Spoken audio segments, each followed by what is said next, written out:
திருவண்ணாமலை அண்ணாமலையார் திருக்கோவிலில் நடைபெற்ற ஆருத்ரா தரிசன நிகழ்ச்சியில் ஆயிரக்கணக்கான பக்தர்கள் கலந்து கொண்டு சுவாமி தரிசனம் செய்தனர்.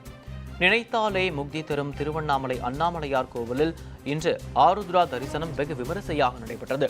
இதனையொட்டி அதிகாலை 1000 கால் மண்டபத்தில் எழுந்தருளிய நடராஜருக்கு சிறப்பு அபிஷேகம் ஆராதனை செய்யப்பட்டது.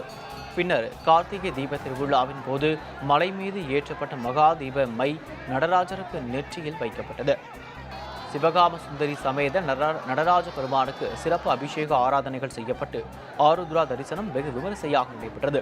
அதனைத் தொடர்ந்து ஊர்வலமாக புறப்பட்டு திருமஞ்சன கோபுர வாயில் வழியாக திருக்கோவிலை சுற்றியுள்ள 4 மாட வீதிகளில் வலம் வந்து பக்தர்களுக்கு காட்சியளித்தனர்.